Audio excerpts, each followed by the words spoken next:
Vijayawada press club లో నిర్వహించిన విలేకరుల సమావేశంలో రైతు కూలీ సంఘం రాష్ట్ర అధ్యక్షురాలు ఎస్ జాన్సీ ప్రభుత్వంపై తీవ్ర విమర్శలు చేశారు.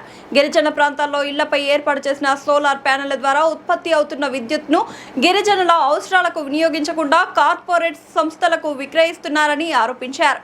గిరిజనులకు అందాల్సిన ప్రయోజనాలు వారికి దక్కేలా ప్రభుత్వం చర్యలు తీసుకోవాలని ఆమె డిమాండ్ చేశారు. ఈ సందర్భంగా పోలవరం జిల్లా రంపచోడవరం పున్నమివాగు గ్రామ సర్పంచ్ మాట్లాడుతూ గిరిజన ప్రాంతాల్లో భూమి హక్కులు, మౌలిక వసతులు, ప్రభుత్వ సంక్షేమ పథకాల అమలులో అనేక సమస్యలు కొనసాగుతున్నాయని తెలిపారు. గిరిజనుల హక్కులను పరిరక్షిస్తూ వారి సమస్యలను ప్రభుత్వం తక్షణమే పరిష్కరించాలని కోరారు.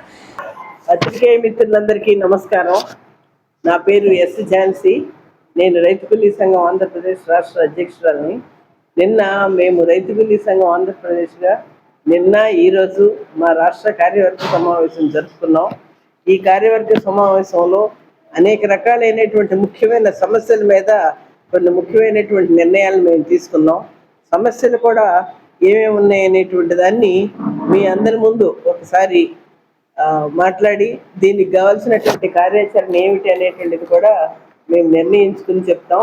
ఒకటి, మా ముందున్నటువంటి సమస్యల్లో మొత్తం ఈరోజు ఇక్కడ తెలంగాణ మరియు ఆంధ్రప్రదేశ్కు సంబంధించినటువంటి రాష్ట్ర ప్రభుత్వాల్లో ఉండేటువంటి 1670 మంది గిరిజనేతరులకు సంబంధించినటువంటి వాళ్ళు సుప్రీంకోర్టుకి వెళ్ళారు.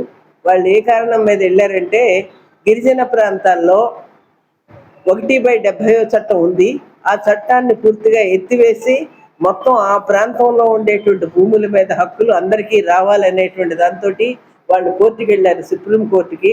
మేము డిమాండ్ చేసేది ఏంటంటే, సుప్రీంకోర్టుకి వాళ్ళు వెళ్ళినప్పుడు గిరిజనుల తరఫున వీళ్ళు ఇక్కడ ఉండేటువంటి రాష్ట్ర ప్రభుత్వాలు, కేంద్ర ప్రభుత్వాలు ఆ కేసులో ఇంప్లీడ్ అయ్యి గిరిజనులకు చేయవలసినటువంటి న్యాయం చేయాలి.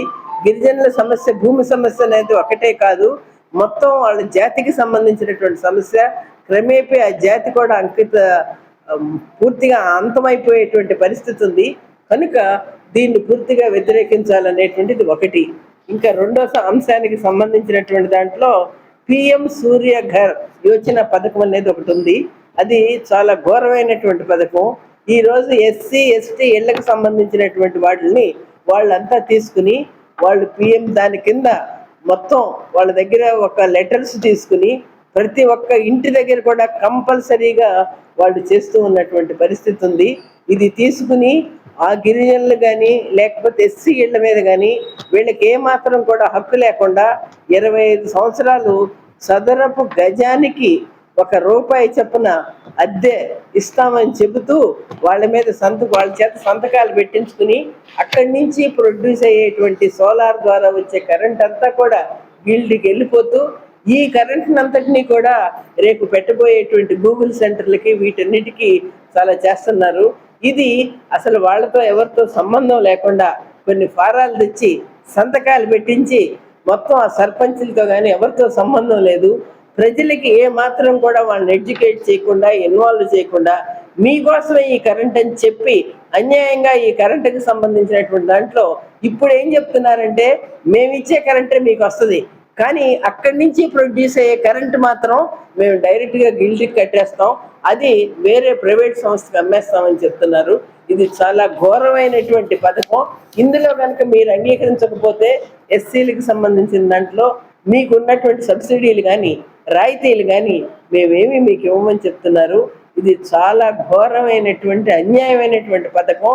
ఈ పథకాన్ని ఇక్కడ చంద్రబాబు నాయుడు గారు పిఎం రోజున ఆ పథకాన్ని చంద్రబాబు నాయుడు గారు ఇక్కడ భుజాన వేసుకుని మొత్తం ఉన్నటువంటి ఈరోజు ప్రైవేటు సంస్థలన్నిటికీ కూడా ఈ కరెంటును అమ్మివేసేటువంటి పరిస్థితి ఉంది.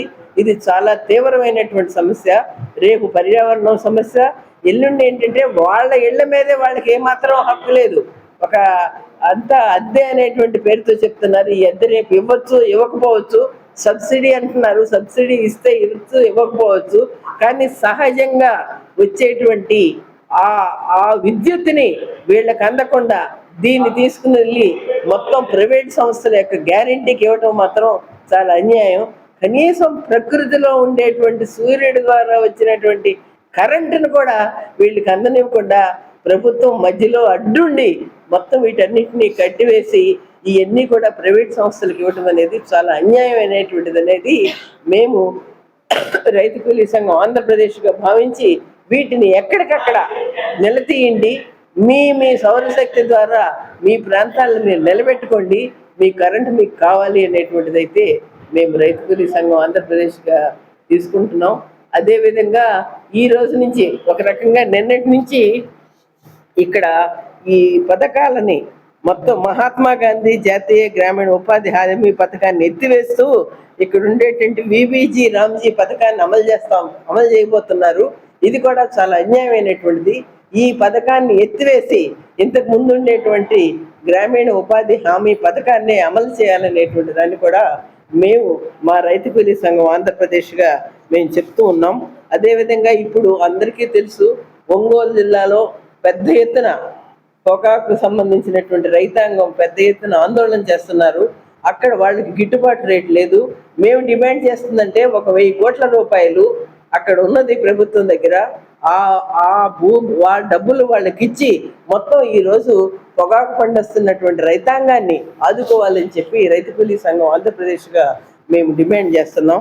అదేవిధంగా ఎల్నీనో ప్రభావం అనేటువంటి చాలా తీవ్రంగా రాబోతూ ఉన్నది కనుక ఎక్కడా కూడా సాగునీటికి సంబంధించినటువంటి దాంట్లో 6 తడి పంటలే వేసుకోవాలి తప్ప సాగు నీరునైతే ఇక్కడ ఇవ్వలేము అని చెప్పి ప్రభుత్వం పెద్ద ఎత్తున ప్రచారం చేస్తుంది. ఇది చాలా అన్యాయమైనటువంటిది.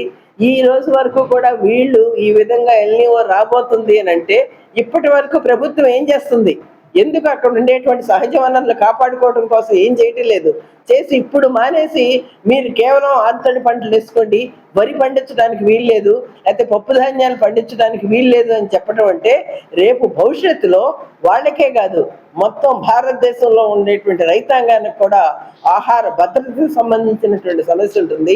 కనుక ఇవన్నీ ఇంకా అనేక రకాలైనటువంటి ముఖ్యమైనటువంటి సమస్యలన్నింటినీ కూడా మేము తీసుకుని రైతు కూలీ సంఘం ఆంధ్రప్రదేశ్గా మేము వీటన్నిటి మీద కూడా ఒక కార్యక్రమం రూపొందించుకుని అటు గిరిజనుల్లోకి, ఆదివాసీల్లోకి, దళితుల్లోకి, పేద రైతాంగంలోకి, రైతు కూలీల్లోకి, కౌలు రైతుల్లోకి మేము కార్యక్రమం తీసుకుని వెళ్ళాలనుకుంటున్నాం.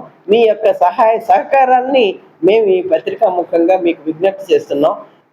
అక్కడ సోలార్కి సంబంధించినటువంటి విషయంలో అక్కడ కొండమొదలు గ్రామ సర్పంచ్ వచ్చారు. అసలు ఎంత ఘోరమైనటువంటి ఆ లెటర్ వాళ్ళ దగ్గర తీసుకున్నారో ఇంటే వారి ద్వారా మీరింటే ఉపయోగంగా ఉంటుంది. జిల్లా రంపచోడవరం రెడ్డికోట మాది కొండవదల పంచాయతీ, కొండవదల సర్పంచ్ మాది ఇప్పుడు ఎక్స్ సర్పంచ్. మాకు ఈ సోలార్ దానికోసం పెట్టేటప్పుడు అంగీకార పత్రాలు కూడా మాకు చెప్పలేదు, అదంతా ఇంగ్లీష్లో ఉంది.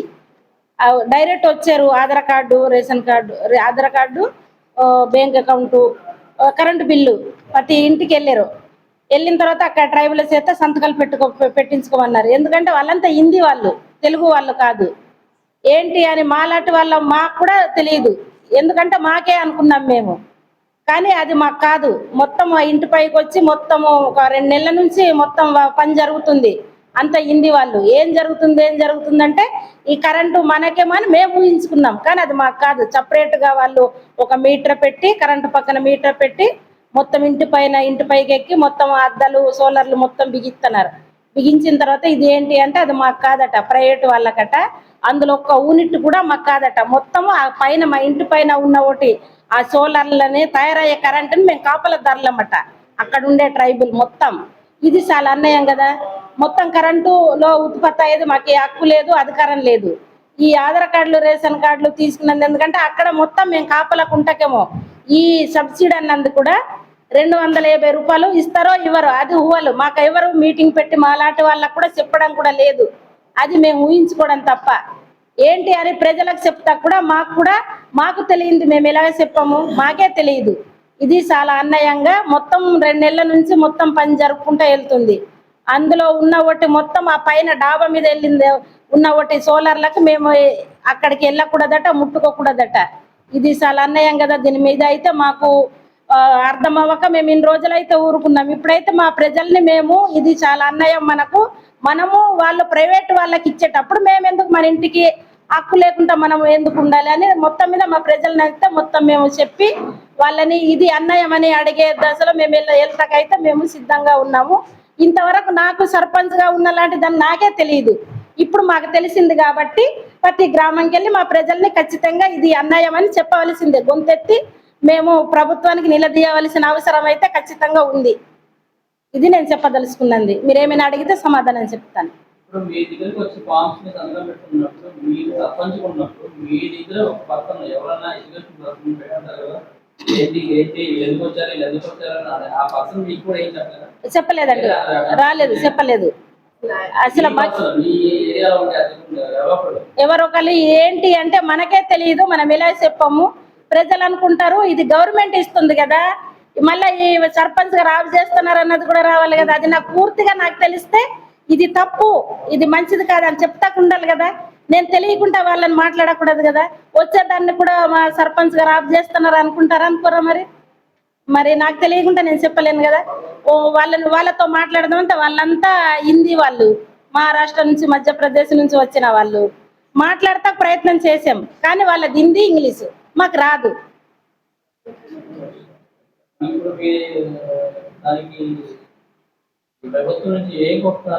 ఏం కోరుతూ మా ఇంటి పైన ఉన్నదానికి మాకు హక్కు ఉండాలి కదా, మేము వాడుకుంటాకి. అది హక్కు లేనప్పుడు మా ఇండ్ల పైన అది ఎందుకు? వద్దు కదా, మేము కాపలా కాయకూడదు కదా. రేపు పొద్దున గాలి వచ్చి పడిపోవచ్చు, లేకపోతే ఏదైనా పాడైపోవచ్చు. వీళ్ళే పాడు చేసిరమ్మని మా మీద కేసులు కూడా పెట్టొచ్చు కదా.